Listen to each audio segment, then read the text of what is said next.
Shalom, selamat sore semuanya. Pada kesempatan ini kita akan melanjutkan pelajaran kita yang lalu, yang sudah lama, yaitu hermeneutika bagian ke-6. Di pertemuan-pertemuan pendalaman Alkitab yang sudah lewat, sudah lama, itu sudah sampai bagian 5. Sore ini adalah bagian ke-6. Dengan tema ayat yang sulit dimengerti. Alkitab kita itu dari 66 kitab ada ayat-ayat yang sulit dimengerti, khususnya oleh orang awam. Kalau bagi teolog harusnya tidak sulit, meskipun tetap ada yang sulit. Ya, Alkitab dikritik, seringkali dikritik bahwa di dalamnya ada error atau ada kesalahan di dalamnya yang berupa kontradiksi, dikatakan tidak ilmiah, bahkan ada yang mengatakan Alkitab palsu katanya, sudah diubah-ubah, angka-angkanya tidak cocok, dan sebagainya, dan sebagainya. Tentu kita sering mendengar hal itu. Tapi apakah yang sebenarnya terjadi? Kalau Alkitab itu ada bagian-bagian yang sulit untuk dimengerti, bukan berarti salah. Manusianya yang tidak mengerti. Manusia itu punya standar ganda loh. Kalau sikap hatinya sudah tidak suka atau tidak benar, maka dia akan mencari-cari kesalahan, bukan mencari-cari kebenaran. Bayangkan seorang ilmuwan, ketika ada seseorang, aku ingin terbang. Seorang ilmuwan sejati tidak akan bicara, salah itu, nggak begitu. Akan berpikir bagaimana caranya bisa terbang ya. Hari ini kita punya pesawat terbang, buktinya bisa. Sama, harusnya standarnya sama. Ketika kita menemui ayat-ayat yang sulit, aku kok tidak mengerti ya. Coba aku cari artinya. Mestinya begitu ya. Tapi memang semuanya itu tergantung daripada sikap hati. Kalau seorang sudah mempunyai sikap hati yang a priori anti terhadap kita, maka ia akan berusaha mencari pembenaran dirinya sendiri. Bahkan mencari-cari kesalahan yang dibuat-buat. Itu sudah terjadi dari dahulu sampai sekarang. Memang benar ada ayat-ayat yang sulit dimengerti dalam Alkitab, benar. Tetapi bukan error sekali lagi. Ya, Bapak Ibu perlu tekankan hal itu. Mengapa? Sebab jika Alkitab benar-benar firman Tuhan, maka Alkitab tidak mungkin ada kesalahan. Karena Tuhan tidak pernah salah, bukan? Kalau Alkitab ternyata salah, berarti bukan firman Tuhan. Logikanya begitu. Nah, kita harus punya bukti bahwa Alkitab memang tidak bersalah. Nanti, setelah seri kebenaran, sekarang seri 11 mungkin ya, kebenaran ya, yang setiap Kamis itu. Nanti kalau itu serinya sudah selesai, kita akan lanjutkan dengan seri ketidakbersalahan Alkitab. Bahwa Alkitab itu tidak bisa salah, ineransi Alkitab. Didukung oleh bukti-bukti eksternal maupun internal. Banyak orang kalau membela Alkitab hanya menggunakan bukti internal. Itu namanya logika melingkar. Makanya banyak orang mencibir. Sebenarnya kebenaran itu bisa dipandang dari sudut manapun tetap benar. Alkitab bisa dipandang dari sudut eksternal maupun internalnya. Bukti dari eksternal, bukti eksternalnya, yaitu yang sedang saya bahas setiap Kamis itu, natur kebenaran. 7 natur kebenaran. Bapak Ibu kalau mengikuti itu dan mengerti 7 natur kebenaran, maka tanpa membuka Alkitab pun kita akan tahu bahwa Alkitab benar. Yang kedua adalah bukti internal. Bukti menurut Alkitab itu sendiri. Contohnya Titus 1 ayat 2. Titus pasal 1 ayatnya yang kedua.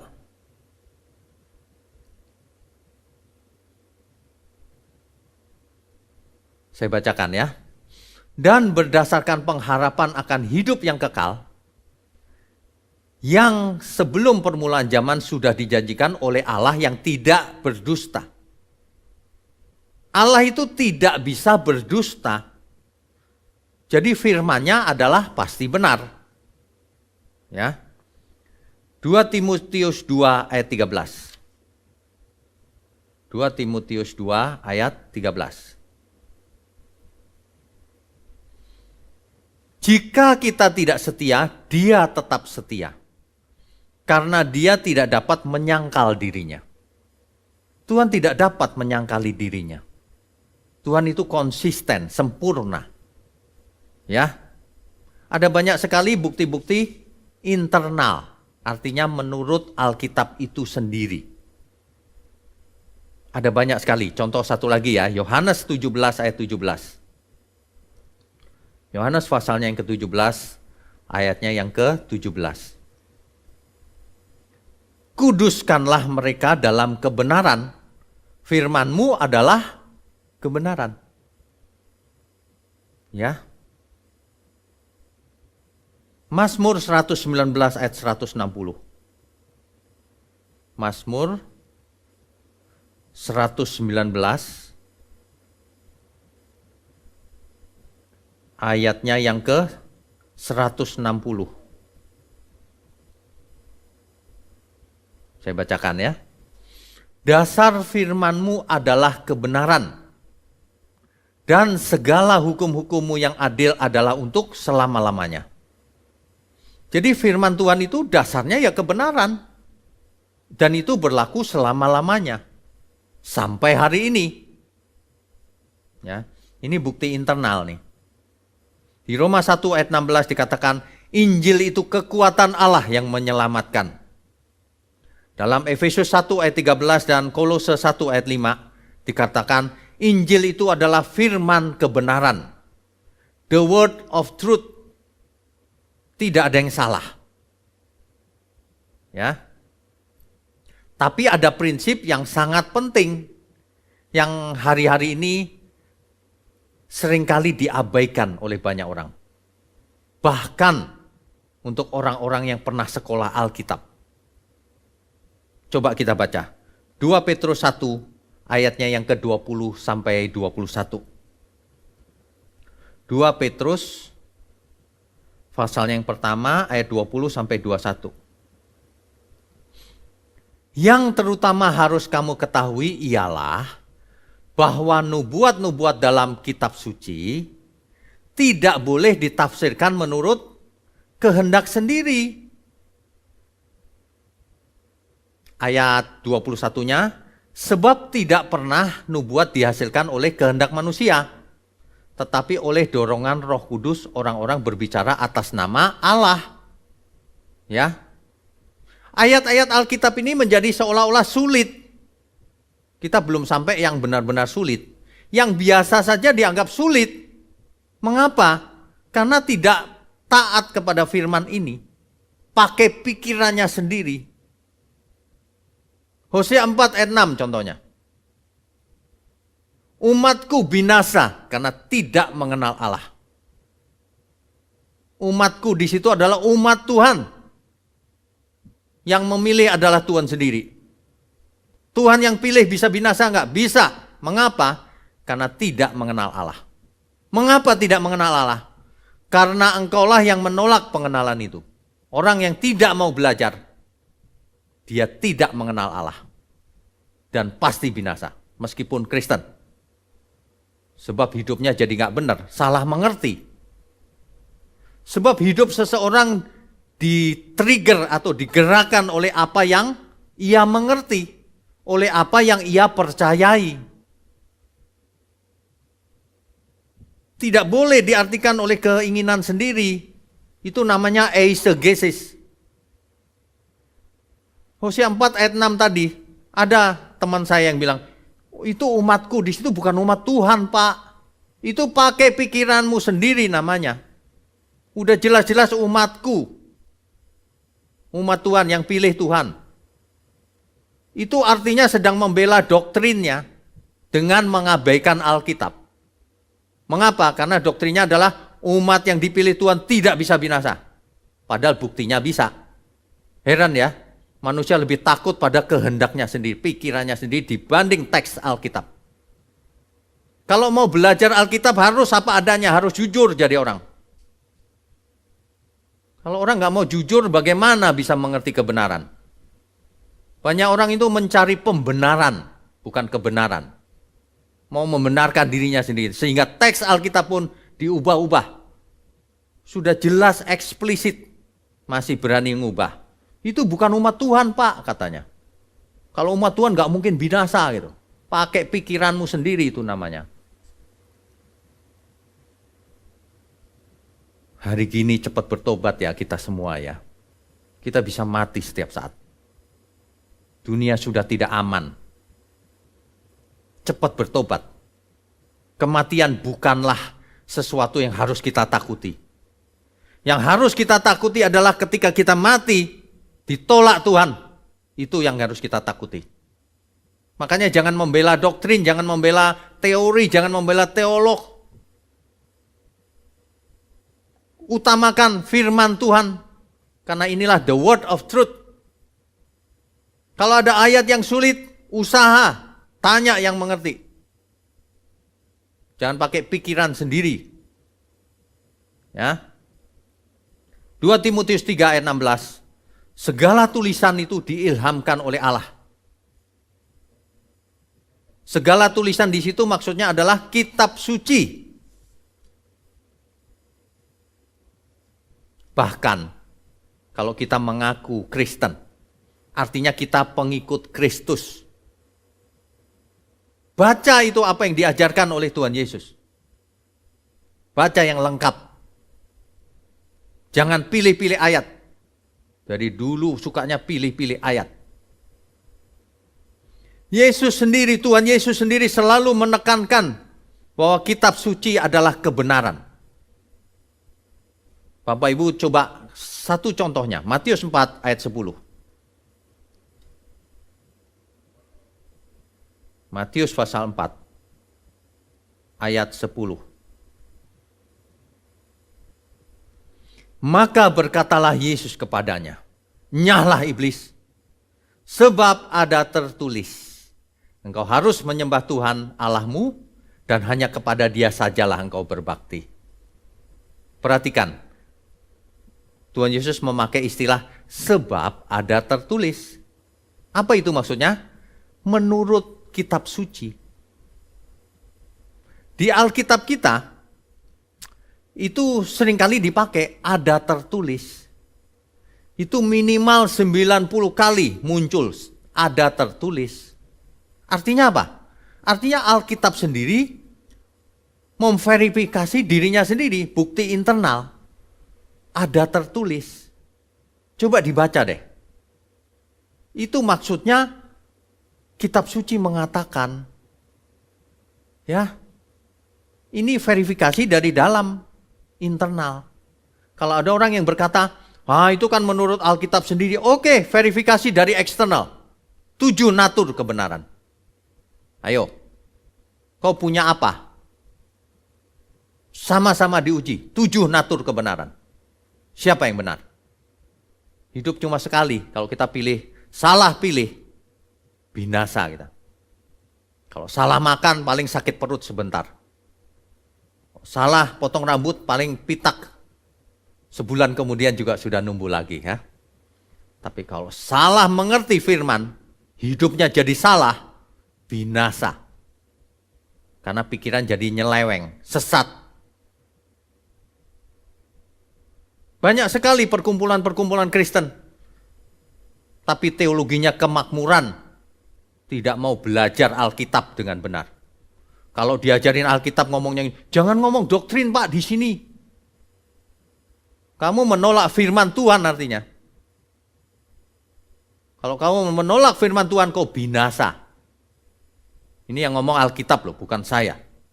Saya sebagai hamba Tuhan, saya cuma sampaikan bahwa kita jangan sampai binasa. Mumpung masih hidup, ayo kita bertobat. Begitu loh maksudnya. Ya, amin ya. Nggak ada seorang pun yang mau binasa.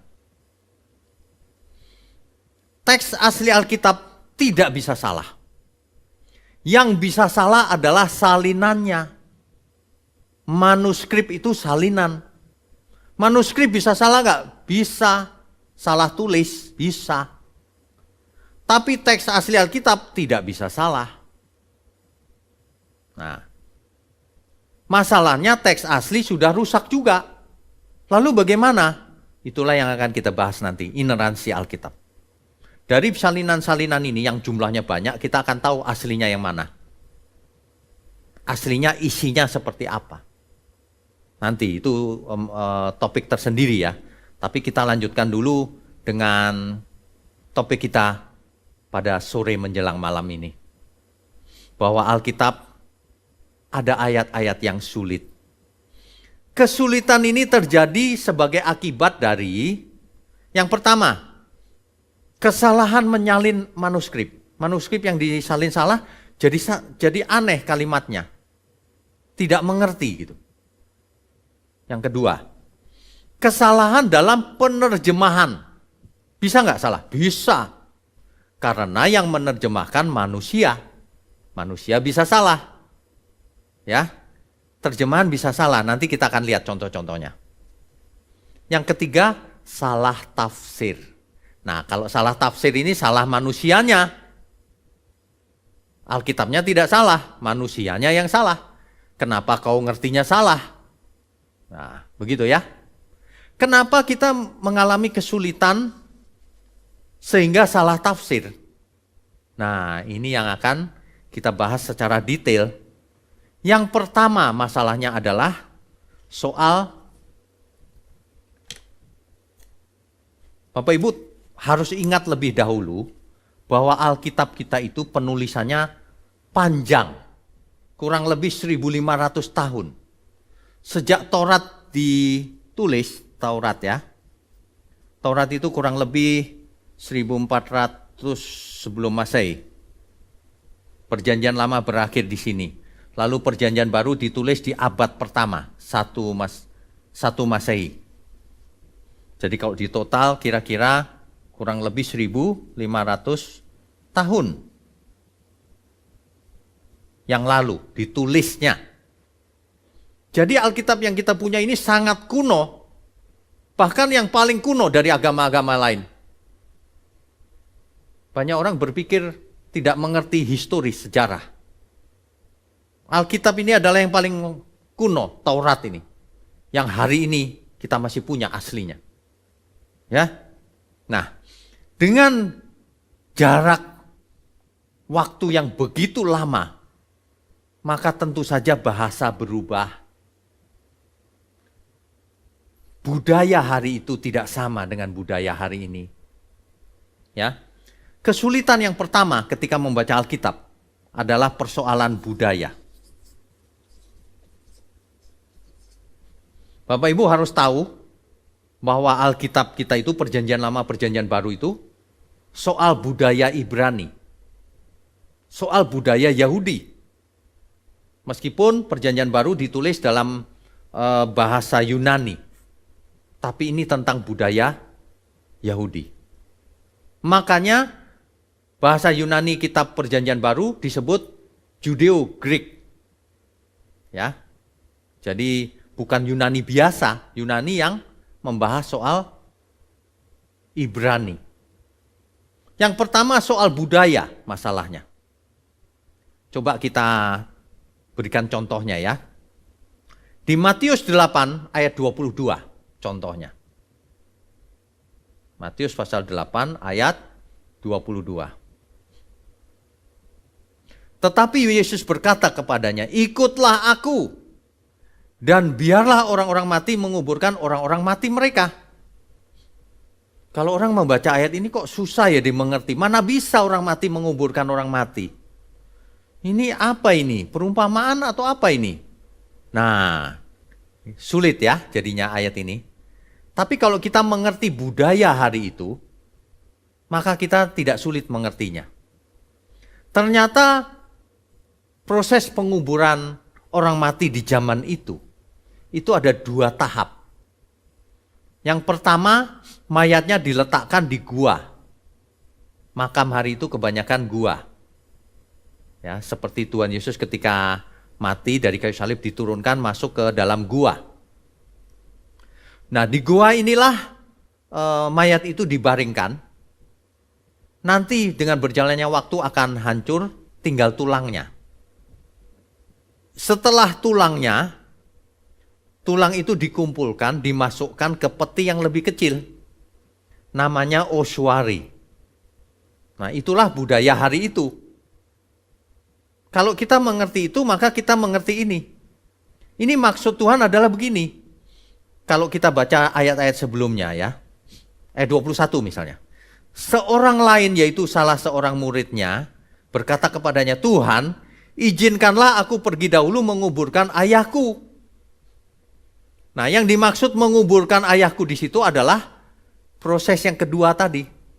Jadi tulang-tulangnya dikumpulkan, dimasukkan ke ossuary, peti. Itu maksudnya. Tuhan bilang itu gak penting, itu serahkan ke orang lain saja. Orang tulang tinggal dimasukkan ke peti, tinggal disimpan. Begitu.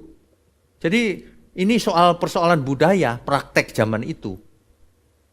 Tapi kalau penguburan yang pertama Tuhan tidak pernah keberatan. Ya sudahlah untuk terakhir kali menguburkan boleh. Tapi kalau yang kedua sudah gak penting.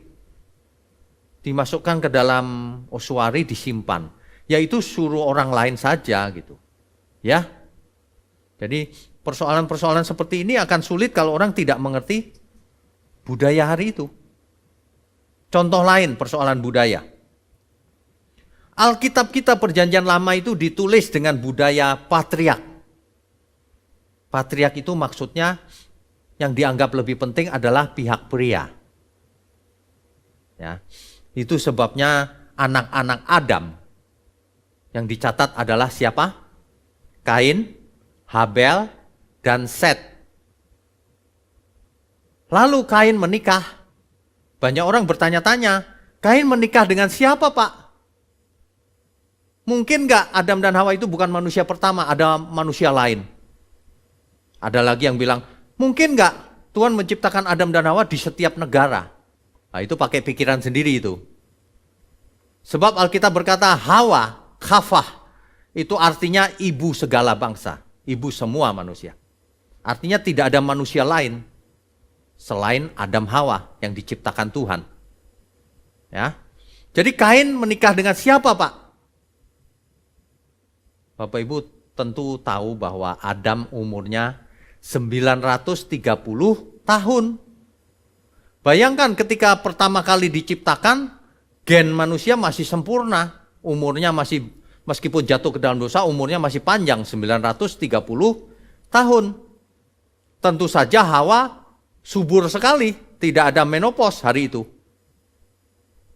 Jadi Adam dan Hawa punya anak banyak sekali selama ratusan tahun, bayangkan. Jangankan anak, cucunya juga banyak sekali. Anak yang sudah umur belasan tahun, 20 tahun misalnya, punya anak lagi, dan itu 930 tahun umurnya. Bayangkan, keturunan demi keturunan. Jadi banyak sekali sebenarnya keturunan Adam. Cuma tidak dicatat yang keturunan perempuan, anak perempuannya. Tapi dicatat, bukan siapa-siapanya nggak dicatat, tapi dicatat bahwa Adam dan Hawa mempunyai anak perempuan. Banyak anak-anak perempuan. Jadi Kain kawin dengan siapa? Dengan anak Adam yang lain. Loh kok kawin dengan saudara, Pak? Tidak usah heran. Adam saja kawin dengan tulang rusuknya sendiri hari itu. Hari itu belum ada hukum insest. Belum dilarang. Lagi pula hari itu gen manusia masih sempurna. Kalau hari ini dilarang, mengapa? Nanti punya keturunan cacat. Gen manusia hari ini sudah tidak baik. Umurnya sudah tidak ratusan tahun lagi. Jelas ya? Jadi kita harus mengerti budaya, persoalan budaya. Juga kita harus bisa menganalisa berdasarkan data-data di Alkitab. Tidak boleh pakai pikiran sendiri. Itulah yang menyebabkan ayat Alkitab ada yang sulit dimengerti. Belum nanti kalau dibenturkan dengan ilmu pengetahuan dan sebagainya. Tapi sebenarnya tidak ada yang tidak bisa dijelaskan. Ya, itu faktor yang pertama, faktor apa? Budaya. Faktor yang berikutnya. Yang berikutnya adalah persoalan yang namanya majas. Ini persoalan yang pertama yang membuat Alkitab sulit sebagian dibacanya ya. Yang kedua adalah soal majas. Apa sih majas ini? Majas itu adalah gaya komunikasi, gaya bahasa. Gaya bahasa. Jadi Bapak Ibu sekalian, coba fokus ya. Mungkin pertemuan kita kali ini agak sulit memang. Tapi ini sangat berguna. Karena banyak sekali pengkhotbah sekalipun nggak ngerti hal-hal yang sederhana sekali. Itu bukti bahwa mereka tidak memandang Alkitab itu penting. Sehingga khotbahnya ngawur ke sana kemari. Tidak ada dasar. Ya. Oke, yang kedua persoalan majas atau gaya bahasa. Dalam Lukas 14 ayat 26, coba kita baca ya. Lukas 14 ayat 26. Jikalau seorang datang kepadaku dan ia tidak membenci bapaknya, ibunya, istrinya, anak-anaknya, saudara-saudaranya, laki-laki atau perempuan, bahkan nyawanya sendiri, ia tidak dapat menjadi muridku.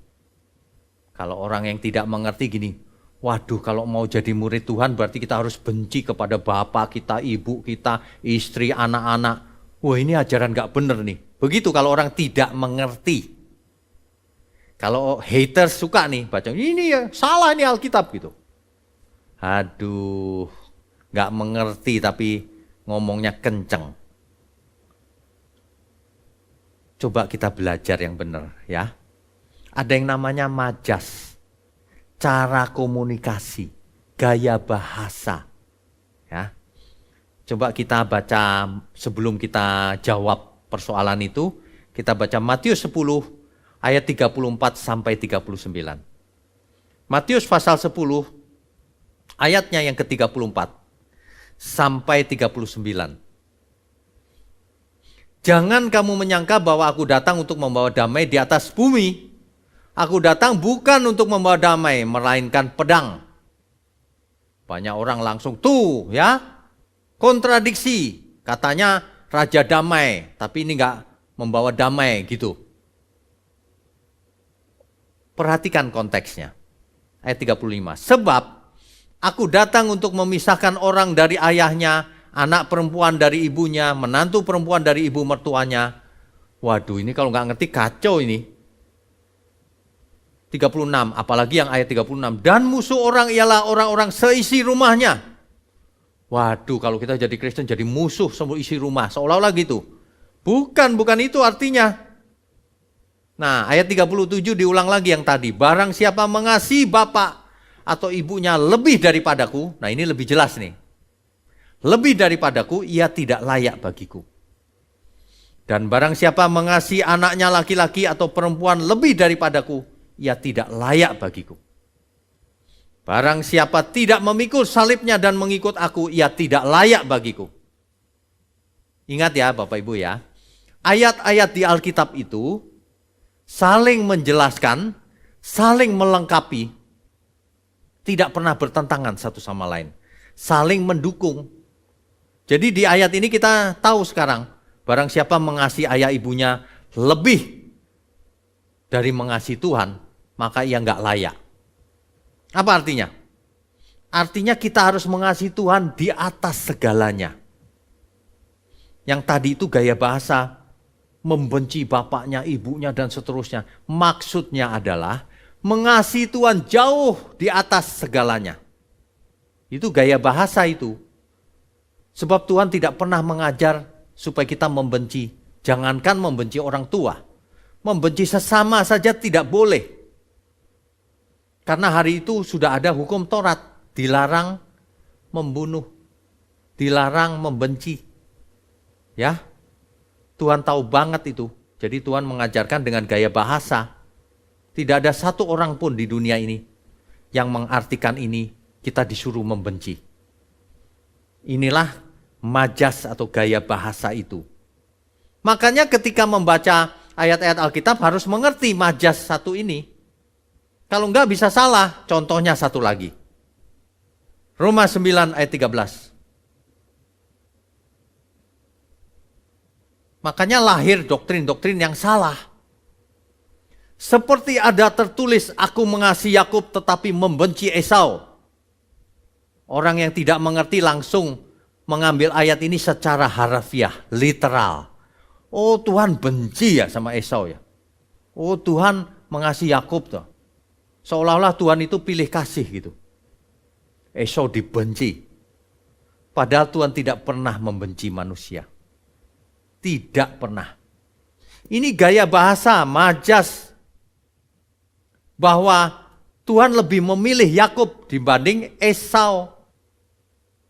Bukan benci Esau lalu membinasakan Esau. Bukan begitu.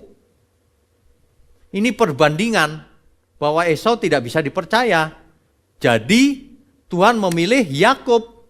Karena Yakub bisa dipercaya untuk hak kesulungan. Perhatikan baik-baik. Semua ayat saling mendukung, saling melengkapi, saling menjelaskan. Kalau kita mengerti prinsip dasar itu, maka kita akan bisa melakukan tafsir Alkitab dengan benar. Maka tidak akan lahir teologi yang aneh-aneh.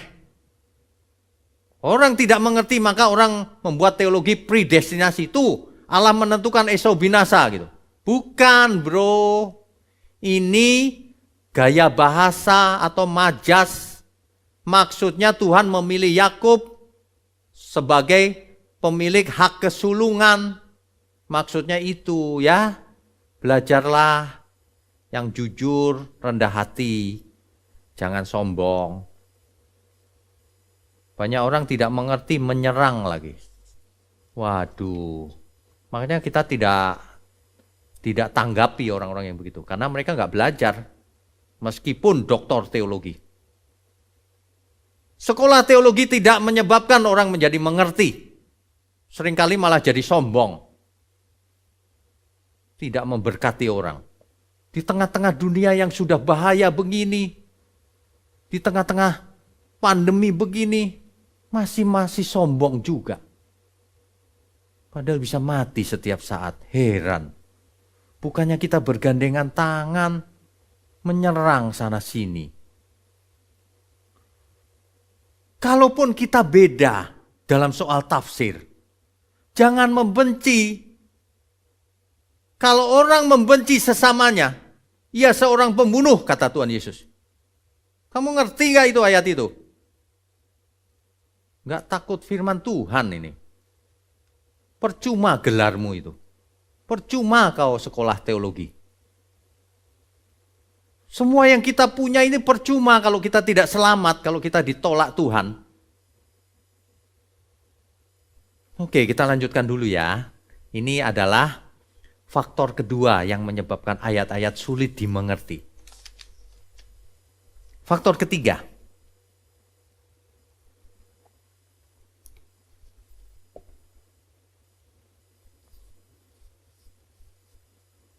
Progresivitas firman.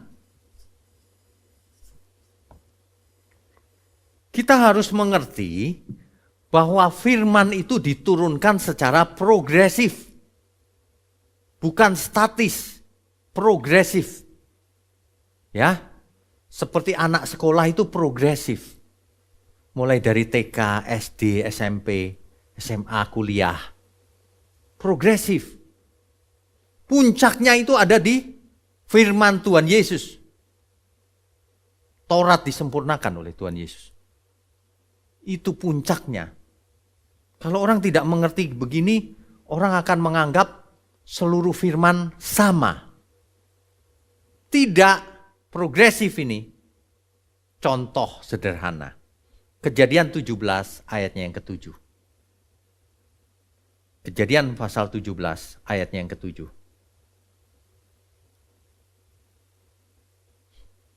Ini Tuhan bicara dengan Abraham. Aku akan mengadakan perjanjian antara aku dan engkau serta keturunanmu turun-temurun menjadi perjanjian yang kekal supaya aku menjadi Allahmu dan Allah keturunanmu. Alkitab berkata kekal. Ayat 10. Inilah perjanjianku yang harus kamu pegang. Perjanjian antara aku dan kamu serta keturunanmu. Yaitu setiap laki-laki di antara kamu harus disunat. Rupanya ini perjanjian sunat. Dan ini dikatakan kekal di zaman itu. Tapi seperti sudah saya sampaikan tadi, firman Tuhan progresif. Akhirnya firman ini disempurnakan. Bahwa perjanjian sunat itu batal. Tidak penting lagi. Coba kita baca. 1 Korintus 7 ayat 19. 1 Korintus 7 ayat 19.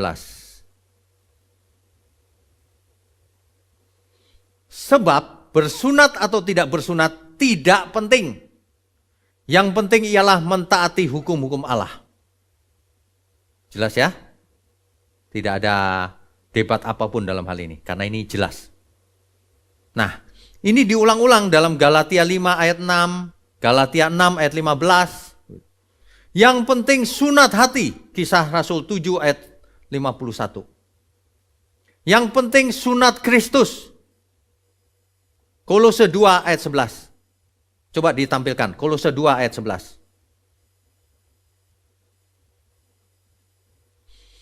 Dalam Dia kamu telah disunat, bukan dengan sunat yang dilakukan oleh manusia, tetapi dengan sunat Kristus. Apa maksudnya?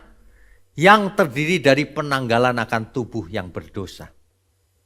Tubuh yang berdosa ini harus kita tanggalkan. Itu maksudnya sunat Kristus.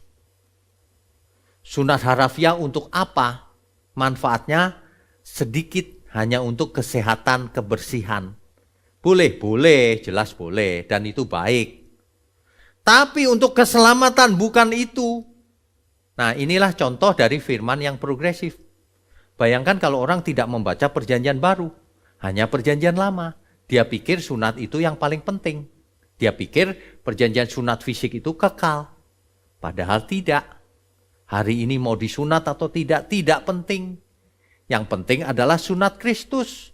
Kamu jangan buat dosa lagi, itu maksudnya. Jelas ya Bapak Ibu, amin ya.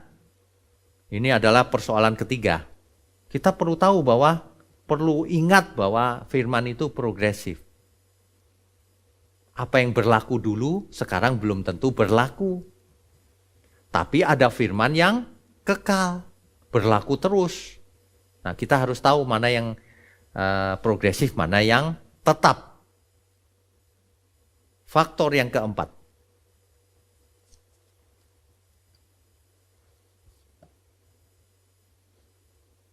Ada firman yang ditujukan hanya untuk Israel. Hanya untuk Israel. Ya. Kalau itu untuk Israel jangan dikenakan pada diri kita. Mengerti ya? Banyak orang nggak memperhatikan kebenaran seperti ini. Yesaya 60 ayat 5. Ini ayat favorit para teologi kemakmuran. Yesaya 60 ayat 5.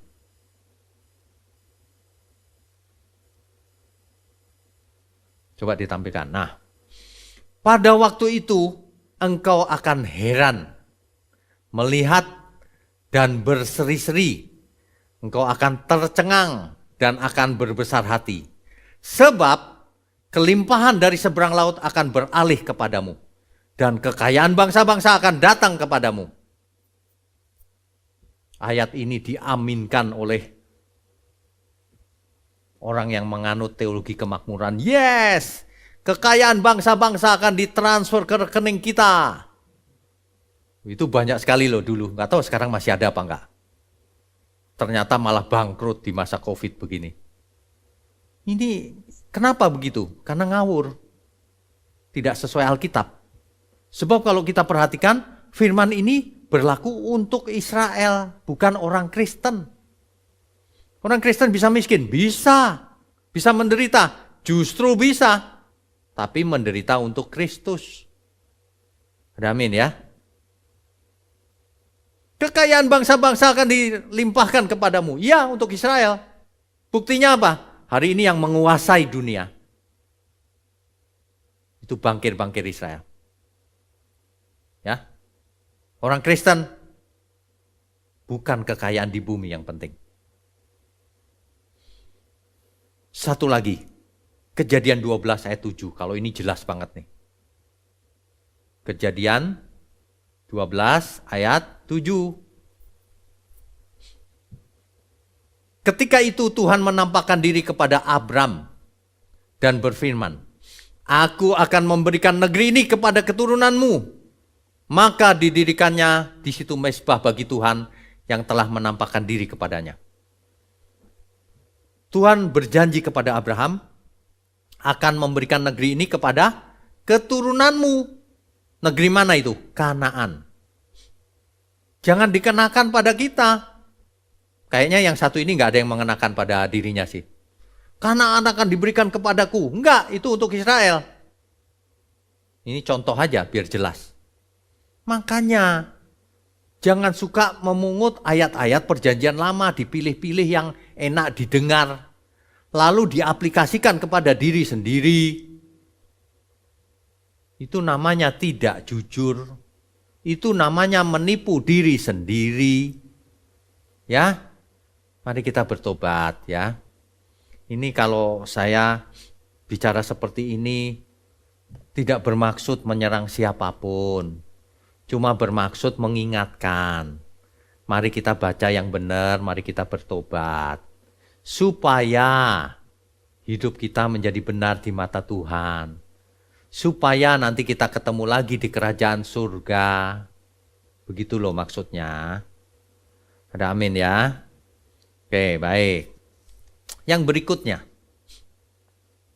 Faktor kelima yang menjadikan seseorang sulit membaca Alkitab. Ada kasus di mana firman itu hanya berlaku saat itu atau berlaku pada pribadi tertentu di zaman itu. Pribadi tertentu. Ya. Contohnya Kejadian 6 ayat 14. Kejadian 6 ayat 14 ini demikian. Buatlah bagimu sebuah bahtera dari kayu gofir. Bahtera itu harus kau buat berpetak-petak dan harus kau tutup dengan pakal dari luar dan dari dalam. Ini firman Tuhan kepada Nuh, bukan kepada kita. Jangan ada di antara kita, wah kita disuruh bikin bahtera Pak. Nggak ada itu. Itu kepada Nuh. Ingat baik-baik. Jangan asal comot ayat Alkitab. Keluaran 14 ayat 21. Keluaran pasal 14 ayat 21. Lalu Musa mengulurkan tangannya ke atas laut dan semalam-malaman itu Tuhan menguakkan air laut dengan perantaraan angin timur yang keras. Jadi membelah laut itu semalam-malaman loh, bukannya langsung. Membuat laut itu menjadi tanah kering, maka terbelahlah air itu. Ya, jangan pernah nanti ada di antara kita yang ke laut mana coba membelah laut. Nggak ada itu. Itu perintah Tuhan kepada Musa. Dan tidak diulang hari ini. Jangan coba-coba mengambil ayat lalu mengaplikasikannya hari ini. Padahal itu untuk Musa. Sebagian untuk Nuh, sebagian lagi untuk Israel.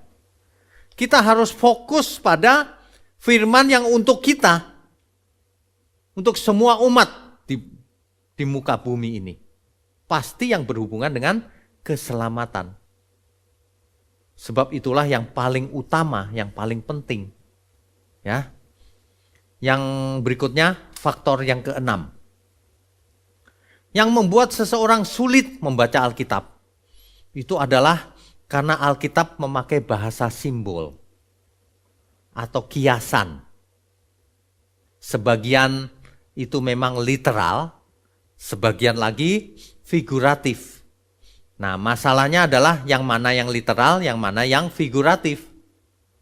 Di sini dibutuhkan kepekaan, dibutuhkan pembelajaran akan Alkitab yang lengkap, tidak 1-2 ayat, lengkap seluruh Alkitab. Contohnya ya. Jadi kalau ada istilah tanda di dahi dan tanda di tangan. Hari ini banyak sekali orang yang memakai pikirannya sendiri. Oh, itu vaksin yang diberi chip, Pak. Nanti chipnya ditaruh di dahi, Pak. Begitu. Itu pakai pikiran sendiri. Padahal di Alkitab dijelaskan itu apa tanda di dahi, apa tanda di tangan. Sudah saya bahas itu di setiap Rabu malam, di sesi yang lalu sudah pernah itu. Tanda di dahi dan tanda di tangan. Nah, itu kan sulit kalau orang tidak menelusuri Alkitab dari awal sampai akhir. Akibatnya apa? Karena sulit, pakai pikirannya sendiri. Oh, itu vaksin, Pak, dikasih chip gitu. Ya. Sehingga di internet tidak heran beredar banyak hoax soal itu. Sehingga banyak orang tidak mau divaksin. Alasannya nanti jadi antikris. Macam-macam lah alasannya. Tapi kebenaran itu sesuai fakta loh Bapak Ibu, saudara sekalian. Saya sudah disuntik vaksin 2 kali. Apakah saya menjadi antikris? Apakah saya mati gara-gara disuntik? Hoax yang beredar kan begitu tuh. Sehingga menyulitkan pemerintah. Menyulitkan seluruh manusia di bumi. Mestinya kita perangi pandemi ini. Semaksimal mungkin supaya cepat selesai. Korbannya banyak soalnya. Ini malah aneh-aneh. Tidak mau divaksin, membuat cerita-cerita yang enggak-enggak. Hari ini dunia makin aneh. Dokter bicara soal aneh-aneh. Bukan bicara yang benar. Banyak sekali yang cuma cari sensasi. Tidak takut Tuhan. Kalau Tuhan berkata, seperti unta masuk lubang jarum. Kalau ini lebih mudah kayaknya ya. Itu kiasan maksudnya. Maksudnya apa? Sulit sekali masuk kerajaan surga. Seperti unta masuk lubang jarum. Sulit. Ya, tapi Tuhan memberikan kekuatan pada kita. Tapi apa yang mustahil bagi manusia, tidak mustahil bagi Tuhan. Artinya apa? Tuhanlah yang menolong. Tapi kita harus mau dipimpin. Masuk lubang jarum itu. Banyak orang sukanya jalan yang lebar, bukan jalan yang sempit. Padahal jalan yang lebar menuju maut, jalan yang sempit menuju keselamatan. Tapi orang lebih suka hidup nyaman, meskipun tidak selamat. Di mulut mengatakan mau ke surga, hidupnya menuju jalan yang lebar. Ini masalah memang. Di kitab Kejadian pasal 3 dikisahkan ular bicara sama Hawa. Ular di situ orang kalau pikirannya literal, harafiah akan sulit. Oh, itu ular beneran, Pak. Oh, ular zaman dulu bisa ngomong, Pak. Begitu. Faktanya musuh kita bukan ular. Musuh kita itu iblis atau setan itu. Jadi ular di kitab Kejadian itu adalah simbol, lambang dari si iblis. Ya. Nah, jadi kesulitan itu seringkali dibuat oleh kita sendiri. Tidak konsisten. Kadang-kadang yang literal dibuat figuratif, yang figuratif dibuat literal. Aneh memang. Ketika Tuhan berkata, rombak bait Allah ini, dalam 3 hari aku akan mendirikannya lagi. Orang-orang Yahudi gak ngerti karena pikirannya selalu literal, fisik. Loh, bangunan ini gede loh, bait Allah ini. Masa dalam 3 hari bisa dibangun? Begitu pikiran mereka. Padahal yang dimaksud Tuhan Yesus adalah tubuhnya. Kalau aku mati nanti 3 hari lagi bangkit. Begitu. Susah orang yang berpikir literal terus. Gak bisa menangkap kebenaran. Dan sebaliknya, yang literal, yang harafiah malah diartikan figuratif. Kalau Alkitab berkata soal kebangkitan, kebangkitan di situ bukan kebangkitan roh. Serius kebangkitan. Hidup lagi. Hidup lagi itu punya tubuh, punya roh. Bisa bicara, bisa makan. Hidup lagi, itu kebangkitan. Banyak orang kalau ditanya, kebangkitan itu apa? Rohnya bangkit, Pak. Begitu. Kalau rohnya bangkit ya ketika mati sudah bangkit. Nggak nunggu Tuhan Yesus datang lagi. Padahal kita berkata ketika Tuhan Yesus datang, yang mati dibangkitkan. Yang hidup diubah seketika tubuhnya. Kan begitu ya? Itulah persoalan simbol atau kiasan. Jadi yang keenam persoalannya adalah simbol ya, atau kiasan.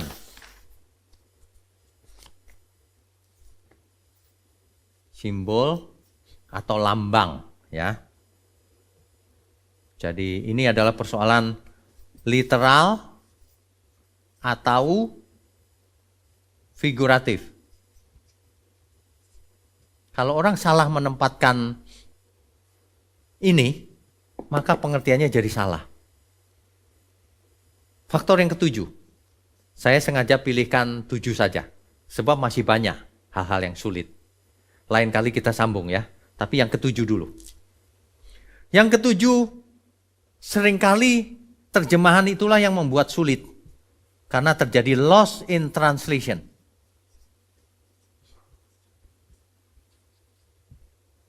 Ada yang hilang ketika diterjemahkan. Atau bahkan salah terjemahan. Buktinya apa? Kita baca Lukas 16 ayat 23. Lukas 16 ayat 23.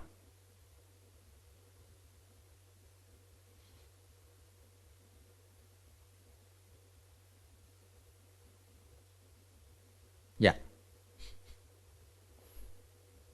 Orang kaya itu juga mati lalu dikubur. Dan sementara ia menderita sengsara di alam maut, ia memandang ke atas. Dan dari jauh dilihatnya Abraham dan Lazarus duduk di pangkuannya. Menderita sengsara di alam maut. Alam maut di sini. Dalam Alkitab kita dipakai kata alam maut, terjemahan baru, LAI. Tetapi kalau kita baca King James Version, alam maut di sini diterjemahkan hell, neraka. King James Version menerjemahkan alam maut ini sebagai neraka. Artinya kalau orang mati, kalau dia fasik langsung ke neraka. Tapi kalau dia orang benar, langsung ke surga. Pangkuan Abraham dianggap surga oleh terjemahan itu. Ya.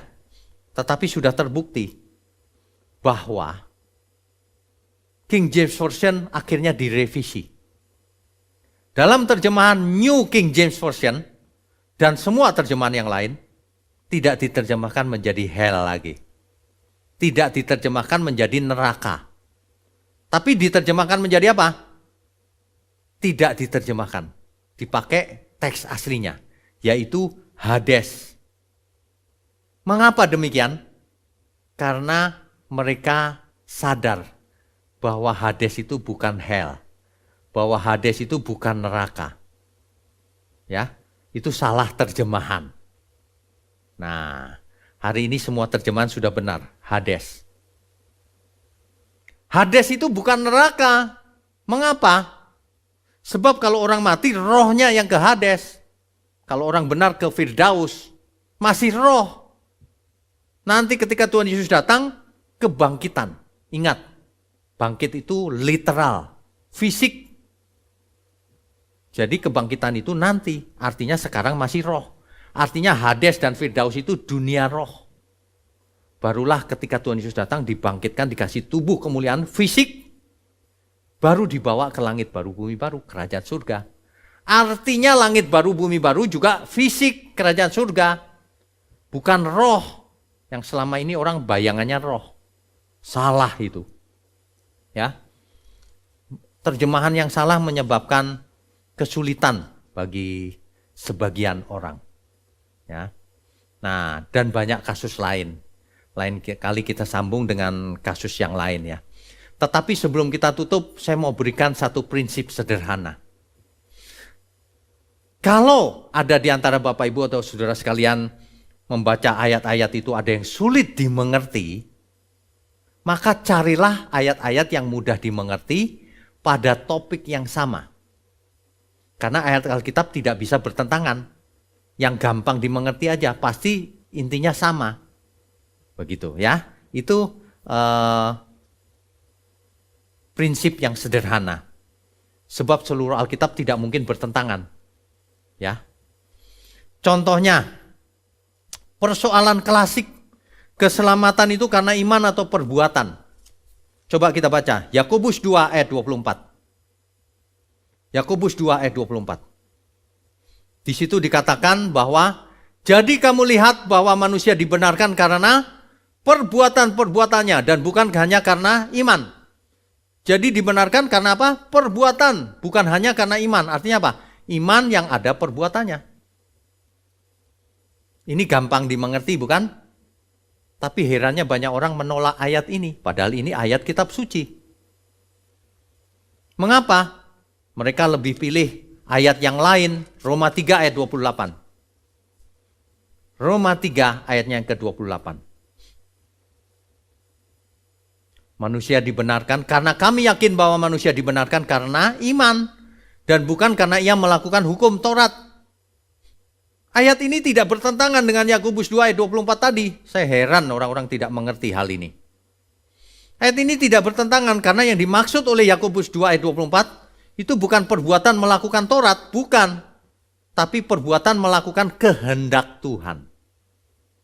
Matius 7 ayat 21 sampai 23. Orang yang melakukan kehendak Bapakku di surga yang selamat.